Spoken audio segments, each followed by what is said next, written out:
மாணவ கண்மணிகள் அனைவருக்கும் என் இனிய காலை வணக்கங்கள். மாணவ கண்மணிகள் அனைவரும் நலமாக உள்ளீர்களா? மாணவ கண்மணிகள் தங்களுடைய வழிபாட்டினை கூறிவிட்டீர்களா? நன்றி. நான் ஒரு நல்ல ஆசிரியர். நான் உங்களுக்கு தாயாகவும் தந்தையாகவும் இருந்து முறையான கல்வியை அன்புடன் போதிப்பேன். நான் ஒரு நல்ல ஆசிரியர். நான் உங்களுக்கு தாயாகவும் தந்தையாகவும் இருந்து முறையான கல்வியை அன்புடன் போதிப்பேன். நான் ஒரு நல்ல ஆசிரியர். நான் உங்களுக்கு தாயாகவும் தந்தையாகவும் இருந்து முறையான கல்வியை அன்புடன் போதிப்பேன். அனைவருக்கும் என் இனிய காலை வணக்கங்கள். மாணவ கண்மணிகளை, நாம் நேற்று பார்த்த குறள் பகுதியானது கேள்வி என்ற அதிகாரத்தையும் தெரிந்து தெளிதல் என்ற அதிகாரத்தையும் பற்றி பார்த்தோம். கேள்வி என்ற அதிகாரத்தின் வாயிலாக இவ்வுலகில் தலை சிறந்த செல்வம் கேள்வி செல்வம். செவியினால் கேட்டறிகின்ற கேள்வி செல்வம்தான் பிற வழிகளில் வருகின்ற செல்வங்களை காட்டிலும் தலை சிறந்தது என்பதை பற்றியும், நாம் கேட்கக்கூடிய கேள்வி செல்வமானது எவ்வளவு சிறியதாக இருந்தாலும் சரி, நல்லனவற்றையே கேட்க வேண்டும். அது கேட்ட அளவிற்கு நமக்கு நிறைந்த பெருமையினை தேடித்தரும்.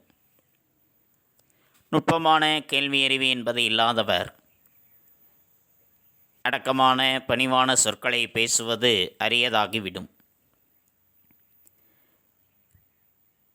கேட்பதன் சுவையை உணராமல் நாவினுடைய சுவையை மட்டுமே உணர்பவர்கள் இறந்தாழ்த்தாள் என்ன, இருந்தாழ்த்தாள் என்ன என்று கேள்வி என்ற அதிகாரத்தின் வாயிலாக நாம் அறிந்து கொண்டோம். கேள்வி செல்வம் என்பது எந்த அளவிற்கு நமக்கு மிகவும் இன்றியமையாத ஒன்று என்பதை அதன் வாயிலாக நாம் அறிந்து கொண்டோம். அதேபோன்று தெரிந்து தெளிதல். ஒருவருடைய குணத்தையும் குற்றத்தையும் ஆராய்ந்து அவற்றுள் மிகுதியானதை கொண்டு அவரை பற்றிய முடிவினை நாம் மேற்கொள்ள வேண்டும். அதேபோன்று ஒருவரினுடைய பெருமைக்கும் ஏனை சிறுமைக்கும் அவர்கள் செய்யக்கூடிய கர்மம்தான், அதாவது அவர்கள் செய்யக்கூடிய செயல்பாடுகள், அவைதான் ஆராய்ந்து அறிகின்ற உரைகள்களாக இருக்கக்கூடியவை. ஆராயாமல் ஒருவரை தேர்வு செய்வதும், அவ்வாறு தேர்வு செய்த பிறகு அவரை பற்றி ஐயப்படுவதும் தீராத துன்பத்தை தரும் என்பதை தெரிந்து தெளிதல் என்ற அதிகாரத்தின் வாயிலாக நாம் அறிந்து கொண்டோம். இன்று நாம் காணக்கூடியது 5 அதிகாரங்களை பற்றி காண இருக்கின்றோம். ஒற்றாடல், வினை தூய்மை, பழைமை, தீநட்பு, பேதைமை. இந்த 5 அதிகாரத்தின் வாயிலாக 7 குறள்களை பற்றி நாம் காண இருக்கின்றோம். பாடப்பகுதிக்குள் செல்லலாமா மாணவர்களே? தங்களுடைய பாடப்புத்தகத்தில் பக்கம் எண் 89 எடுத்துக்கொள்ளுங்கள். எடுத்துக்கொண்டீர்களா? நன்றி. ஒற்றாடல். ஒற்றாடல் என்பது ஒற்றர்கள். பண்டைய காலங்களில் அரசர்களினுடைய காலகட்டத்தில் ஒற்றர்கள் என்பவர்கள் இருப்பார்கள். அவர்கள் அயல் நாடுகளுக்கு பயணம் மேற்கொண்டு அந்நாட்டில் நடக்கக்கூடிய நிகழ்வுகளை பற்றி உளவு பார்த்து அந்த நாட்டினுடைய அரசருக்கு செய்திகளை தெரிவிப்பார். அவர்கள் படையெடுத்து வருகின்றார்களாம், அல்லது அவர்கள் எத்தகைய நிகழ்வுகளை நடத்தி கொண்டிருக்கின்றார்கள் அவர்களுடைய நாட்டில் என்பதை பற்றிய அரசருக்கு அந்த செய்தியினை தெரிவிப்பார்கள். உளவு பார்த்தல் என்பது. அதில் ஒரு குறளானது நமக்கு கொடுக்கப்பட்டிருக்கின்றது. ஒற்றொற்றி தந்த பொருளையும் மற்றுமோர் ஒற்றினால் ஒற்றிக்கொள்ளல். ஒற்றொற்றி தந்த பொருளையும் மற்றுமோர் ஒற்றினால் ஒற்றிக்கொள்ளல். ஒற்றொற்றி. ஒற்றன் ஒருவர், ஒரு ஒற்றர்.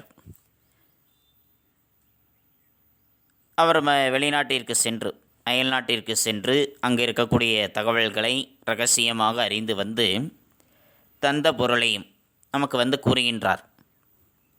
இரகசியமாக ஒரு செய்தியினை நமக்கு தெரிவிக்கின்றார் என்றால், அவ்வாறு அவர் கூறிய அந்த செய்தியானது, அவர் கூறிய அந்த செய்தியினை மற்றுமோர் ஒற்றினால் அந்த செய்தி உண்மைதானா என்பதை அறிந்து கொள்வதற்கு ஒற்றினால் வேறொரு ஒற்றனை கொண்டு ஒற்றிக்கொள்ளல் அறிந்து கொண்ட பின்புதான் அந்த செய்தி உண்மையா பொய்யா என்பதை நாம் உணர்ந்து கொள்ள வேண்டும். ஒற்றர் ஒருவர் கூறிய செய்தியினை வைத்து நாம் அது உண்மைதான் என்று ஒருவரினுடைய கருத்தை வைத்து நாம் முடிவு செய்துவிடக்கூடாது. வேறொரு ஒற்றரை அனுப்பி அவர் கூறிய செய்தி உண்மைதானா என்பதை அறிந்த பிறகுதான் நாம் உணர்ந்து கொள்ள வேண்டும். இப்போ உதாரணத்திற்கு ஒரு நாட்டு அரசன், இப்போ சேர நாட்டு அரசர் பாண்டிய நாட்டிற்கு ஒரு ஒற்றரை அனுப்புகின்றார். நீ அங்கு சென்று உளவு பார்த்து விட்டு வா என்று. இவர் உளவு பார்ப்பதற்காக சென்றவர் வந்து ஒரு தகவல்களை சொல்கின்றார். என்னவென்றால் பாண்டிய நாட்டு அரசர் சேர நாட்டின் மீது படையெடுத்து வருகின்றார் என்று தகவல்களை சொல்லிவிட்டார். சரி, இவர் கூறியது உண்மைதானா என்பதை ஆராய்வதற்காக வேறொரு ஒற்றரை அனுப்பி தெரிந்து கொள்ள வேண்டும். அவர்கள் படையெடுத்து வருகின்றார்களா இல்லையா என்பதை அறிந்து வர வேண்டும். அவ்வாறு இல்லாமல் அவர் கூறுவது உண்மையாகத்தான் இருக்கும் என்று நினைத்து கொண்டு இவர்கள் படையெடுத்து பாண்டிய நாட்டின் மீது போர் தொடுப்பதற்காக செல்கின்றார்கள் என்றால், அவ்வாறு செல்லும் பொழுது அவர்கள் போர் தொடுக்காமல் வேறு பணிகளை செய்து கொண்டிருக்கும் பொழுது இவர்கள் அந்த நாட்டின் மீது போர் தொடுப்பதற்காக சென்றார்கள் என்றால் அது சேர நாட்டிற்கு பெரும் ஆபத்தாக முடியும்.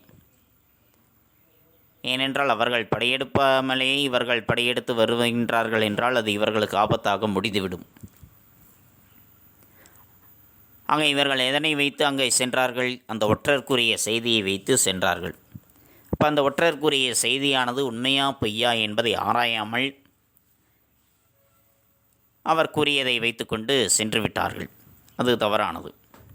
ஆக ஒற்றன் ஒருவன் இரகசியமாக ஒரு செய்தியினை கொண்டு வந்து தெரிவிக்கின்றான் என்றால் அது எத்தகையதாக இருந்தாலும் செய்தி, அந்த செய்தியினுடைய உண்மைத்தன்மையை மற்ற ஒற்றன் ஒருவனால் கேட்டு வரச் செய்து இரண்டையும் தொடர்புபடுத்தி உண்மையை அறிந்து கொள்ள வேண்டும்.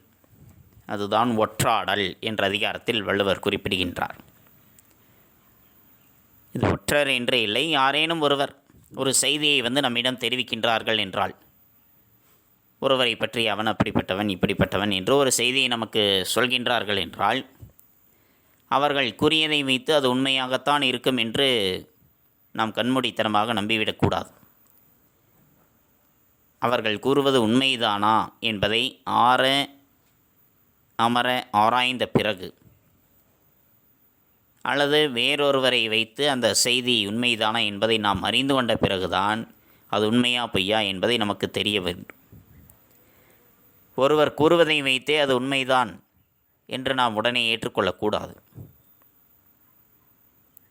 அதைத்தான் இந்த குறளில் வள்ளுவர் வலியுறுத்துகின்றார். புரிந்ததா மாணவர்களே? ஒற்றொற்றி தந்த பொருளையும் மற்றுமோர் ஒற்றினால் ஒற்றிக்கொள்ளல். நன்றி. வினை தூய்மை. வினை செயல். நாம் செய்கின்ற செயல்களானது தூய்மையானதாக இருக்க வேண்டும், தூய செயல்களாக இருக்க வேண்டும், நல்ல செயல்களையே நாம் செய்ய வேண்டும். அதனைத்தான் இந்த அதிகாரத்தில் வள்ளுவர் வலியுறுத்துகின்றார். வினை தூய்மை என்பது. அதில் 3 குறள்கள் வருகின்றன. ஓ உதல் வேண்டும் ஒளிமாழ்கும் செய்வினை அதும் என்னும் அவர். ஓ உதல் வேண்டும் ஒளிமாழ்கும் செய்வினை அதும் என்னும் அவர். ஓ உதல் வேண்டும். ஓ உதல் என்பது ஒருபோதும் செய்யாதிருக்க வேண்டும். ஒரு பொழுதும் கூட நாம் அதனை செய்யாது விடுதல் வேண்டும். எதனை செய்யாது விடுதல் வேண்டும்? ஒளி மாழ்கும். ஒளி என்றால் புகழ். ஒளி என்பது புகழ். தன்னுடைய புகழ் கெடுவதற்கு காரணமான, தன்னுடைய புகழினை கெடுக்கக்கூடிய செய்வினை செயல்களை, நம்முடைய புகழ்களை கெடுக்கக்கூடிய செயல் எத்தகைய செயலாக இருக்கும்? தீய செயலாக இருக்கும். ஆக ஒரு பொழுதும் நாம் செய்யாது விடுதல் வேண்டும். எதனை? நம்முடைய புகழை கெடுப்பதற்கு காரணமாக இருக்கக்கூடிய தீய செயல்களை, நம்முடைய புகழை கெடுப்பதற்கு காரணமாக இருக்கக்கூடிய தீய செயல்களை அதும் என்னும் அவர் ஒரு பொழுதும் செய்யக்கூடாது. அதும் என்பது வாழ்வில், தங்களுடைய வாழ்க்கையில் மேன்மேலும் தான் உயர வேண்டும், தன்னுடைய வாழ்க்கையில் தான் மேன்மேலும் உயர வேண்டும் என்று எண்ணும் அவர் நினைக்கக்கூடிய மனிதர்கள், தான் தன்னுடைய வாழ்க்கையில் மேன்மேலும் உயர வேண்டும் என்று நினைக்கக்கூடியவர்கள், தன்னுடைய புகழை கெடுப்பதற்கு காரணமாக இருக்கக்கூடிய தீய செயல்களை செய்யாமல் விடுவது நல்லது. தான் வாழ்வில் மேல்மேலும் உயர வேண்டும், பல புகழை அடைய வேண்டும், பல சிறப்புகளை பெற வேண்டும் என்று நினைக்கக்கூடியவர் தன்னுடைய புகழினை கெடுப்பதற்கு காரணமாக இருக்கக்கூடிய அந்த தீய செயல்களை செய்யாமல் புறம் தள்ள வேண்டும். அதுதான் அந்த குறளினுடைய பொருள். ஆக நம் வாழ்வில் மேன்மேலும் உயர வேண்டும், நம்முடைய வாழ்க்கையை நாம் உயர வேண்டும் அல்லவா? அப்படித்தானே மாணவர்களே? நம் வாழ்வில் உயர வேண்டுமா இல்லையா? இப்போ உயர வேண்டுமென்றால் நாம் எதனை செய்யக்கூடாது? நம்முடைய புகழினை கெடுப்பதற்கு காரணமாக இருக்கக்கூடிய தீய செயல்களை ஒரு பொழுதும் செய்யாது அதனை புறந்தள்ள வேண்டும். அத்தகைய செயல்களை செய்வதை நாம் தவிர்த்து விட வேண்டும். அப்பொழுதுதான் நம்முடைய புகழ் கெடாமல் இருக்கும், நாம் வாழ்வில் மேன்மேலும் உயர்வடைவோம். எப்பொழுது தீய செயல்களை நாம் புறம் தள்ளிவிட்டோம் என்றால், அதன் மூலமாக நமக்கு எந்தவித தீங்கும் நேராது. அவ்வாறு இருக்கும் பொழுது நமக்கு மேன்மேலும் புகழ்தான் கிடைக்கப்பெறும்.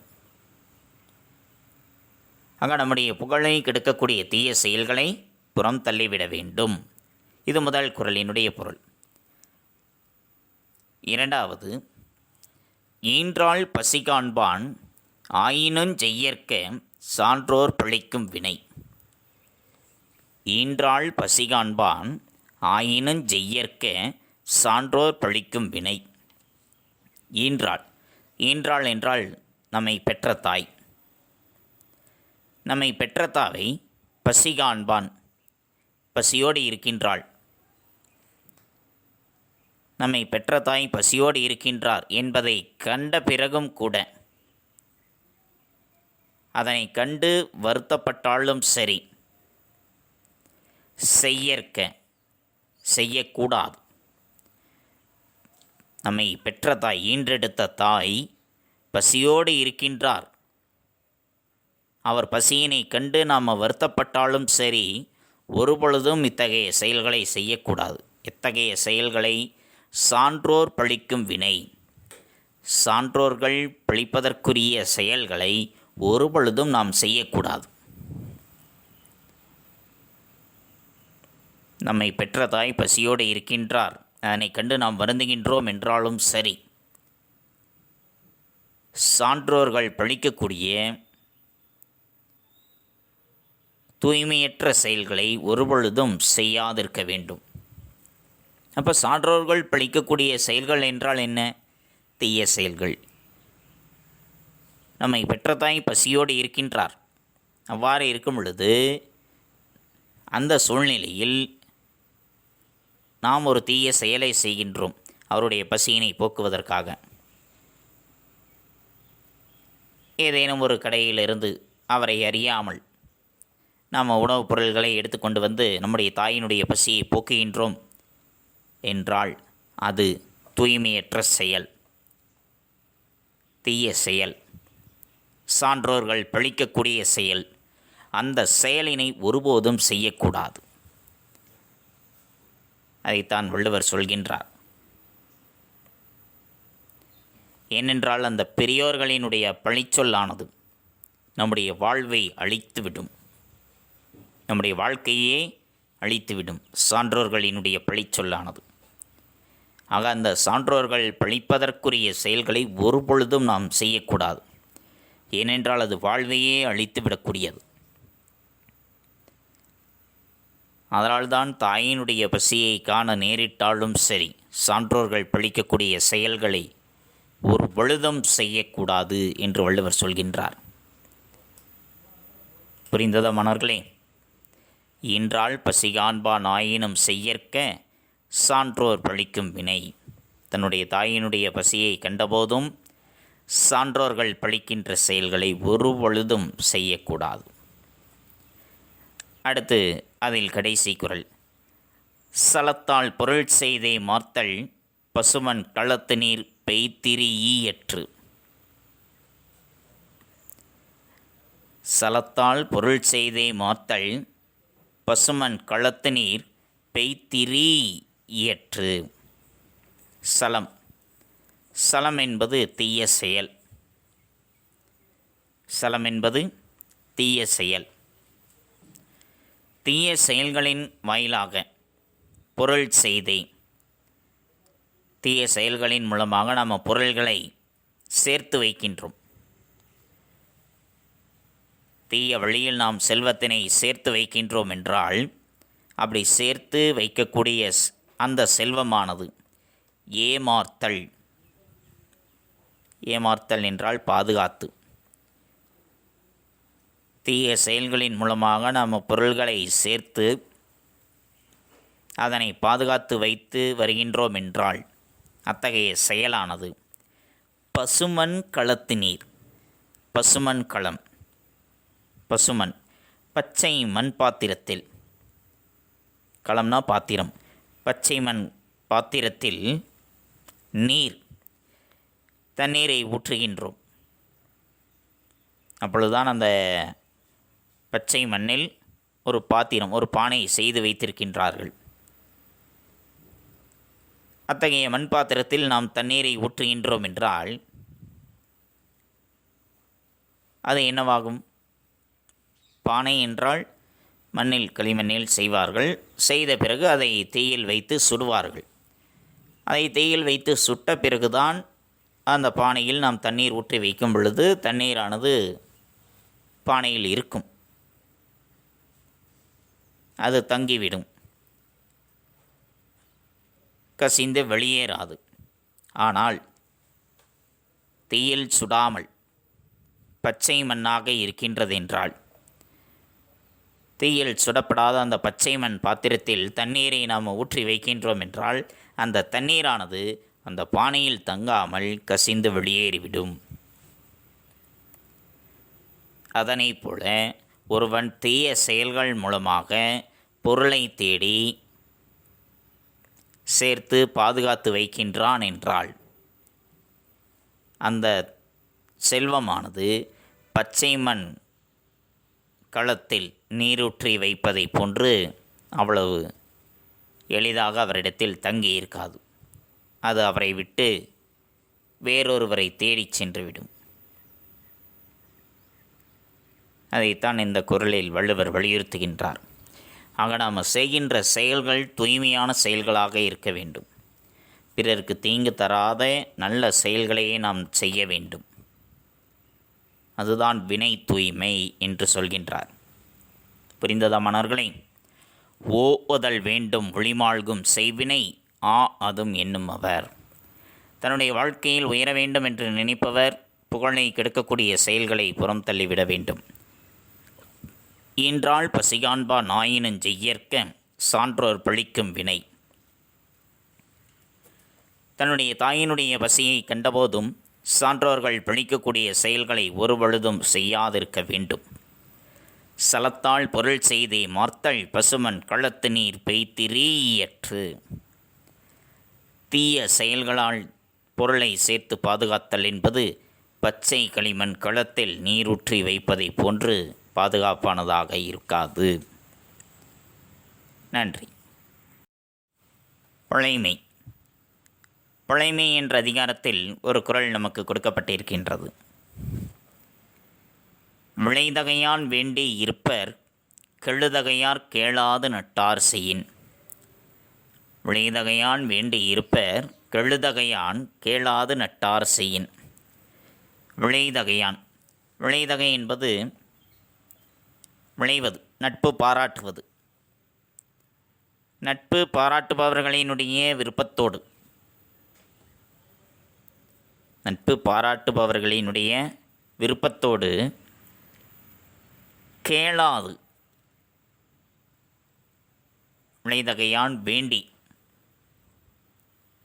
நட்பு பாராட்டுகின்றார்கள். அந்த நட்பு பாராட்டுபவரினுடைய விருப்பத்தோடு வேண்டி இருப்பர், விரும்பும் தன்மையுடன் ஒரு செயலையும் கெழுதகையார் விரும்பி ஏற்பார்கள். இதனை கேளாது நட்டார் செய்யின். நண்பன் என்ற உரிமையினால் கேட்காமல் நட்டார் செய்யின், நண்பர்கள் செய்தாலும் நட்பினுடைய உரிமையின் காரணமாக இவனின் நண்பன் என்று அவன் மீது உரிமை கொண்டு அவனை கேட்காமலேயே ஒரு செயலை அவர் செய்கின்றார் என்றால் நட்பு பாராட்டுபவர்கள் விருப்பத்தோடு அச்செயலுக்கு உடன்படுவார்கள். இவன் என்னுடைய நண்பன் என்ற உரிமையினால் அவனிடம் கேட்காமல் நண்பர் ஒரு செயலை செய்கின்றார் என்றால் அதை தாம்பும் விரும்பினவரைப் போல உடன்பட்டிருப்பவர்தான் அறிஞர், அவர்தான் மிகச்சிறந்த நண்பர் என்று சொல்கின்றார். ஒரு நண்பர் இருக்கின்றார். அந்த நண்பர் தன்னுடைய நண்பருக்கு அவர் மீது கொண்ட நட்பின் உரிமையின் காரணமாக அவரை கேட்காமலேயே ஒரு செயலை செய்கின்றார். அது அவனுக்கு பிடிக்குமா பிடிக்காதா என்று தெரிந்து கொள்ளாமலே ஒரு செயலை செய்கின்றார் என்றால்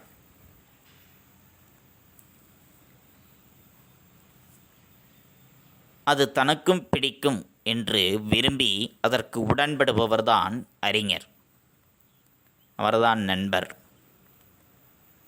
இவன் தன்னை கேட்காமல் செய்திருந்தாலும் சரி, என்னுடைய நண்பன் செய்திருக்கின்றான், அதனால் அது எனக்கும் பிடிக்கும், நண்பனுக்கு நண்பன் எனக்கும் நண்பன் என்பதைப் போல நட்பினுடைய உரிமையின் காரணமாக தன்னை கேட்காமலே அவர் ஒரு செயலை செய்கின்றார் என்றாலும் நட்பு பாராட்டுபவர்கள் விருப்பத்தோடு அந்த செயலுக்கு உடன்படுவார்கள். அதைத்தான் அந்த அதிகாரத்தில் வள்ளுவர் வலியுறுத்துகின்றார். விளைதகையான் வேண்டி இருப்பர் கெழுதகையார் கேளாது நட்டார் செய்யின். நட்பினுடைய உரிமையின் காரணமாக தன்னை கேட்காமலேயே ஒரு செயலை செய்தாலும் சரி, நட்பு பாராட்டுபவர்கள் விருப்பத்தோடு அத்தகைய செயலுக்கு உடன்படுவார்கள். புரிந்ததா மாணவர்களே? அடுத்த அதிகாரம் தீ நட்பு என்பது. இப்போ நட்பினை பற்றி பார்த்தோம். நட்பினுடைய உரிமையின் காரணமாக நம்மை கேட்காமலே ஒரு செயலை செய்கின்றார் என்றால் நட்பை பாராட்டுபவர்கள் அந்த செயலுக்கு உடன்படுவார்கள் என்று. அடுத்து நாம் காண்பது தீ நட்பு, கூடாத நட்பு. எது கூடாத நட்பு என்றால், கனவிலும் இன்னாது மன்னோ வினைவேறு சொல்வேறு பட்டார் தொடர்பு. கனவிலும் இன்னாது மன்னோ வினைவேறு சொல்வேறு பட்டார் தொடர்பு. கனவிலும் இன்னாது, ஒருவனுக்கு கனவிலும் கூட இன்னாது, இன்னாது என்றால் இனிமை தராது, கனவிலும் கூட இனிமை தராது. எது கனவிலும் இனிமை தராது? மன்னோ வினை வேறு சொல் வேறு. வினை வேறு, வினைனா செயல், தான் செய்கின்ற செயல் வேறு, சொல் வேறு, சொல்கின்ற சொல் வேறு. அதாவது சொல்லொன்று செயலொன்று, தான் சொல்வதை செய்ய மாட்டார்கள், சொல்வதொன்றாக இருக்கும், செய்வது வேறொன்றாக இருக்கும். அப்படிப்பட்ட உள்ளம் உடையவர்களினுடைய நட்பானது நமக்கு கனவிலும் கூட இனிமை தராது. எதனைத்தான் தரும்? துன்பத்தைத்தான் தரும். கனவிலும் கூட நமக்கு இன்பம் என்பதே கிடையாதாம். யாருடைய நட்பை நாம் கொண்டிருந்தோம் என்றால், தான் சொல்வது ஒன்று செய்வது ஒன்று என்று ஒன்றுக்கொன்று வேறுபட்டவருடைய நட்பினை நாம் வைத்திருக்கின்றோம் என்றால், அது நனவில் மட்டுமல்ல கனவிலும் கூட நமக்கு துன்பத்தை தான் தரும். நாம் காணுகின்ற கனவு கூட நமக்கு துன்பமாகத்தான் அமையும். எப்பொழுது என்றால், தான் செய்கின்ற செயல் ஒன்று சொல் ஒன்றாக இருக்கக்கூடியவருக்கு. அவரிடத்தில் நாம் நட்பு பாராட்டுகின்றோம் என்றால், நமக்கு கனவில் கூட இன்பம் என்பது இல்லை, துன்பம்தான் இருக்கும். புரிந்ததா மாணவர்களே? ஆக சொல்லும் செயலும் ஒன்றாக இருப்பவர்களினுடைய நட்பினைத்தான் நாம் விரும்ப வேண்டும். சொல் ஒன்றாக செயல் ஒன்றாக இருக்கின்றது என்றால் அவர்களுடைய நட்பினை நாம் துளியளவு கூட ஏற்றுக்கொள்ளக்கூடாது. அவ்வாறு ஏற்றுக்கொண்டோம் என்றால் நம்முடைய வாழ்க்கையில் கனவில் கூட நமக்கு இன்பம் என்பதே இருக்காது, துன்பம்தான் இருக்கும். ஆக சொல்லும் செயலும் ஒன்றாக இருப்பவர்களினுடைய நட்பினைத்தான் நாம் ஆராய்ந்தறிந்து ஏற்றுக்கொள்ள வேண்டும். அதனைத்தான் இந்த அதிகாரத்தின் வாயிலாக வள்ளுவர் வலியுறுத்துகின்றார். புரிந்ததா மாணவ கண்மணிகளே? நன்றி.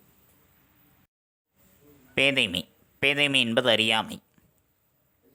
பேதைமையினை ஒரு அதிகாரமாக வைத்துக்கொண்டு அதில் 2 குறள்களை நமக்கு வழங்கி இருக்கின்றார் வள்ளுவ பெருந்தகை. அதில் ஒன்று, நாணாமை நாடாமை நாரின்மை யாதொன்றும் பேணாமை பேதை தொழில். நாணாமை நாடாமை நாரின்மை யாதொன்றும் பேணாமை பேதை தொழில். நாணாமை, நாணம். நாணம் என்றால் வெட்கம். வெட்கப்படாமை, வெட்கப்படாமல் இருப்பது. எதற்கு? நாண வேண்டிய செயல்களுக்கு, வெட்கப்பட வேண்டிய செயல்களுக்கு வெட்கப்பட வேண்டும். பழி பாவங்களைக் கண்டு வெட்கப்பட வேண்டும். ஒரு பழிச் செயலை செய்துவிட்டோம், ஒரு பாவச் செயலை செய்துவிட்டோம் என்றால் அதனை கண்டு நாம் வெட்கப்பட வேண்டும். ஆனால் அவ்வாறு வெட்கப்படாது இருப்பதும். நாடாமை, ஆராய வேண்டியதை ஆராய வேண்டும். நமக்கு எது நன்மையை தரும், எது தீமையை தரும் என்பதை அறிந்து நன்மையானவற்றை நாடாமல் இருப்பதும். நாரின்மை, அன்பு. அன்பு என்ற பண்பு இல்லாத ஒன்று. பிறரிடம் அன்பு இல்லாதிருப்பது. யாதொன்றும், எதையும் விரும்பி, எதனையும் விரும்பி பேணாமை, பேணாதிருப்பது, பாதுகாப்பாது இருக்குது. எதையும் விரும்பி பாதுகாக்காமை. இவை பேதை தொழில். இவை அனைத்துமே பேதை, அறிவில்லாதவர்கள். அறிவில்லாதவர்களினுடைய தொழில், அவர்களுடைய செயல், அவர்கள் செய்யக்கூடிய செயல்கள் இவை. எது? தகாத செயல்களுக்கு வெட்கப்படாதிருப்பது. பழி பாவங்களுக்கு, தான் செய்யக்கூடிய பழி பாவங்களுக்கு வெட்கப்படாதிருப்பதும், நன்மையானவற்றை நாடாமல் இருப்பதும், அன்பு இல்லாதிருப்பதும், தன்னிடம் இருக்கக்கூடிய எந்த ஒரு பொருளையும் பாதுகாக்காமல் இருப்பதும் பேதையினுடைய செயல்கள், அறிவிலாரினுடைய செயல்கள் இவை. பழி பாவங்கள் செய்கின்றோம் என்றால் அதனை கண்டு வெட்கப்பட வேண்டும். தீய செயல்கள் செய்கின்றோம் என்றால் அதனை கண்டு வெட்கப்பட வேண்டும். தனக்கு எது நன்மையை தரும் என்பதை ஆராய்ந்து அவற்றினை நாடி செல்ல வேண்டும். பிறரிடத்தில் அன்பு என்பதை காட்ட வேண்டும். தன்னிடம் இருக்கக்கூடிய பொருளினை நாம் பாதுகாத்து வைக்க வேண்டும். ஆனால் இது எவையும் செய்யாதிருப்பவர்கள், வெட்கப்படாதிருப்பது, நாடாமல் இருப்பது, அன்பில்லாதிருப்பது, பாதுகாக்காமல் இருப்பது என்ற இந்த 4 செயல்களுமே யாருடைய செயல்கள் என்றால் பேதையின் செயல்கள், அறிவிலாரினுடைய செயல்கள். அறிவில்லாத அந்த பேதையர்களினுடைய செயல்கள்தான் இவை என்று வள்ளுவர் சொல்கின்றார். புரிந்ததா மாணவர்களே?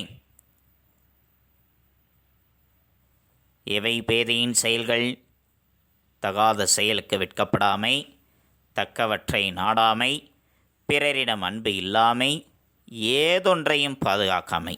இவை அனைத்துமே பேதையின் செயல்கள். புரிந்ததா மாணவ கண்மணிகளே? அடுத்து இரண்டாவது குறள். ஓதி உணர்ந்தும் பிறர் குறைத்தும் தானடங்கா பேதையின் பேதையார் இல். ஓதி உணர்ந்தும் பிறர் குறைத்தும் தானடங்கா பேதையின் பேதையார் இல். ஓதி உணர்ந்தும், ஓதி உணர்தல். ஓதி உணர்தல் என்றால் நூல்கள், நல்ல நூல்களை ஓதி கற்றுக்கொண்டு, நல்ல நூல்களை படித்து கற்றுக்கொண்டார், உணர்ந்தார். தான் படித்ததை உணர்ந்து கொள்கின்றார். தான் உணர்ந்ததை பிறர் குறைத்தும், தான் எதனை கற்றாரோ, எதனை கற்று உணர்ந்தாரோ அதனை பிறருக்கு கற்றுக் கொடுக்கின்றார், மற்றவர்களுக்கு கூறுகின்றார். அவ்வாறு கூறியும் தானடங்கா, தான் கற்ற முறைப்படி நடக்காத, படிக்கின்றார், படித்து உணர்ந்து கொள்கின்றார், அவர் உணர்ந்ததை மற்றவர்களுக்கும் கூறுகின்றார். ஆனால் தான் அதன்படி செயல்படவில்லை, அதன்படி தான் ஒருபொழுதும் நடக்கவில்லை, கற்றபடி நடக்கவில்லை. அவ்வாறு நடக்காத பேதையின் பேதையார் இல். அவ்வாறு நடக்காத ஒரு பேதையைப் போல, அறிவற்றவரைப் போல, அறிவற்றவர் பேதை என்பது இந்த உலகத்தில் யாருமே இல்லை. இவரை போன்ற பேதையார், அறிவில்லாதவர் என்பது இந்த உலகில் ஒருவர் கூட கிடையாது. யாரை போன்று? நல்ல நூல்களை கற்றுக்கொள்கின்றார், கற்று உணர்ந்து கொள்கின்றார், தான் உணர்ந்ததை பிறருக்கு தெரிவிக்கின்றார். ஆனாலும் கூட தான் கற்றபடி நடக்காதவர். வள்ளுவர் தன்னுடைய குறளில் கூட கல்வி என்ற அதிகாரத்தில் சொல்லியிருப்பார், கற்க கசடர கற்பவை கற்றபின் நிற்கே அதற்கு தக என்று. கற்க கசடர, கற்க வேண்டும், கசடர குற்றமில்லாது கற்க வேண்டும், கற்றபின் கல்வியை கற்ற பிறகு நிற்க அதற்கு தகுந்தபடி நாம் வாழ வேண்டும். எதனை கற்கின்றோமோ கற்றதற்கு தகுந்தபடி நாம் வாழ வேண்டும் என்று சொல்கின்றார். அதை தான் இந்த இடத்திலும் சொல்கின்றார். நல்ல நூல்களை கற்றுக்கொள்கின்றார், கற்று உணர்ந்து கொள்கின்றார், தான் உணர்ந்ததை பிறருக்கு தெரிவிக்கின்றார். ஆனாலும் தான் அவ்வாறு நடக்காத, கற்றபடி நடக்காத பேதையைப் போல, அறிவில்லாதவர்களைப் போல இவ்வுலகில் யாருமே இல்லை. இவரை போன்ற ஒரு பேதை, இவனை போன்ற ஒரு சொல்வார்களே, இவனை போன்ற ஒரு வடிகட்டின முட்டாள் யாரும் இல்லை என்று சொல்வார்கள் அல்லவா, அதனை போன்று இவரை போன்ற ஒரு பேதை, அறிவில்லாதவர் என்பது இந்த உலகில் யாருமே இருக்க மாட்டார்கள்.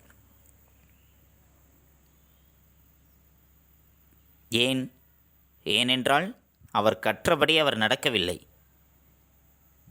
படித்திருக்கின்றார், படித்து உணர்ந்து கொள்கின்றார், தான் உணர்ந்ததை மற்றவர்களுக்கு சொல்கின்றார். ஆனால் தான் மட்டும் அவ்வழியில் செல்ல மாட்டாராம். அவ்வாறு இருக்கக்கூடிய பேதையை போன்று வேறு பேதையார் இவ்வுலகில் இல்லை என்பதைத்தான் அந்த குறளின் வாயிலாக வள்ளுவர் வலியுறுத்துகின்றார். புரிந்ததா மாணவ கண்மணிகளே? ஓதி உணர்ந்தும் பிறர் குறைத்தும் தான் அடங்கா பேதையின் பேதையார் இல். நன்றி மாணவ கண்மணிகளே. இதுகாரும் நாம் கண்டறிந்தது ஒற்றாடல், வினை தூய்மை, பழைமை, தீநட்பு, பேதைமை என்ற அதிகாரங்களை பற்றி பார்த்தோம். ஒற்றாடல் என்ற அதிகாரத்தின் வாயிலாக ஒருவர் ஒரு செய்தியை தெரிவிக்கின்றார் என்றால் அது உண்மைதானா என்பதை ஆராய்ந்து அறிந்த பிறகுதான் நாம் முடிவு செய்ய வேண்டும் என்று அறிந்து கொண்டோம். வினை தூய்மை என்ற அதிகாரத்தின் வாயிலாக நாம் செய்கின்ற செயல்கள் தூய்மையான செயல்களாக இருக்க வேண்டும். நம்முடைய புகழை கெடுக்கக்கூடிய செயல்களை புறம் தள்ள வேண்டும். சான்றோர் பழிக்கின்ற செயல்களை செய்யாதிருக்க வேண்டும். தீய செயலால் பொருள்களை நாம் சேர்த்து பாதுகாத்து வைத்தோம் என்றால் அது பச்சை மண் பாத்திரத்தில் நீரூற்றி வைப்பதை போன்றதாகிவிடும். ஆக தூய செயல்களைத்தான் நாம் செய்ய வேண்டும் என்பதை பற்றியும் பார்த்தோம். அடுத்து பழைமை. பழைமை என்ற அதிகாரத்தின் வாயிலாக நட்பினுடைய சிறப்பினை பற்றி பார்த்தோம். நட்பினுடைய உரிமையினால் தம்மை கேட்காமலே ஒரு செயலை செய்கின்றார் என்றால் அதற்கு தானும் உடன்பட்டு செய்பவர்தான் அந்த நட்பினை பாராட்டுபவர்கள். அதேபோன்று தீ நட்பு, கூடாத நட்பு, யாருடைய நட்பினை ஏற்றுக்கொள்ளக்கூடாது, சொல் வேறு செயல் வேறு என்று இருப்பவர்களினுடைய நட்பு கனவில் கூட நமக்கு இன்மை தராது. அடுத்து அறியாமை, தகாத செயலுக்கு வெட்கப்படாதிருப்பது, தகுந்தவற்றை நாடாமல் இருப்பது, பிறரிடம் அன்பில்லாதிருப்பது, ஏதொன்றையும் பாதுகாக்காது இருப்பது, இவை அனைத்துமே ஒரு பேதையினுடைய செயல்கள் என்பதையும், தான் படித்தும் படித்ததை உணர்ந்தும் உணர்ந்ததை மற்றவருக்கு கூறியும் தான் அவ்வாறு செயல்படாத ஒரு பேதையைப் போல பேதை என்பது உலகில் யாருமே இல்லை என்பதை பற்றியும் பார்த்தோம். ஆக இந்த 5 அதிகாரங்கள் வாயிலாக 5 பண்புகளை நாம் கற்றுக்கொண்டோம். 1, உண்மையை ஆராய்ந்தறிந்து ஏற்றுக்கொள்ள வேண்டும். அடுத்து தூய செயல்களையே செய்ய வேண்டும். அடுத்து நட்பின் உரிமை. அடுத்து எவருடைய நட்பினை ஏற்றுக்கொள்ளக்கூடாது என்பதை பற்றியும் பார்த்தோம். அடுத்து அறியாது இருப்பது. இந்த 5 பண்புகளையும் இந்த 5 அதிகாரங்கள் வாயிலாக நாம் அறிந்து கொண்டோம். அவற்றினை நம்முடைய வாழ்க்கையிலும் நாம் பயன்படுத்த வேண்டும். புரிந்ததா மாணவ கண்மணிகளே? அடுத்து நாம் காண்பது பாடப்புத்தகம் படித்தல். பாடப்புத்தகம் படித்தல் பக்கம் எண் 89 மற்றும் 90. பக்கம் எண் 89இல் தெரிந்து தெளிதல் என்பதில் ஆரம்பித்து பக்கம் எண் 90இல் நூல்வெளி வரைக்கும் மாணவ கண்மணிகள் பாடப்புத்தகம் படித்தலாக எடுத்துக்கொண்டு எழுந்து நின்று உறக்கப் படியுங்கள். தங்களுடைய படித்தல் பயிற்சியினை சற்று மேம்படுத்திக் கொள்ளுங்கள். அடுத்து நாம் காண்பது வீட்டுப்பாடம். வீட்டுப்பாடம் பக்கம் எண் 88 மற்றும் 89. மனப்பாடக் குறள்கள். பக்கம் எண் 88இல் மிகுதியான் மிக்கவை செய்தாரை தாம் தம் தகுதியான் வென்றுவிடல் என்ற குறளும், எனைத்தானும் நல்லவை கேட்க அனைத்தானும் ஆன்ற பெருமை தரும். பக்கம் எண் 89இல் ஓ உதல் வேண்டும் ஒளிமாழ்கும் செய்வினை ஆ அதும் என்னும் அவர். இந்த 3 குறள்கள் தான் வீட்டுப்பாடம். இந்த 3 குறள்களையும் அதனுடைய சீர் அடி மாறாமல் தெளிவுரை எழுதுங்கள். தங்களுடைய கையெழுத்து பயிற்சியும் சற்று மேம்படுத்திக் கொள்ளுங்கள். 3 குறளையும் ஒரு முறை எழுதுங்கள், பலமுறை படித்துக் கொள்ளுங்கள். மீண்டும் அடுத்த பாடவேளையில் சந்திப்போம். நன்றி, வணக்கம்.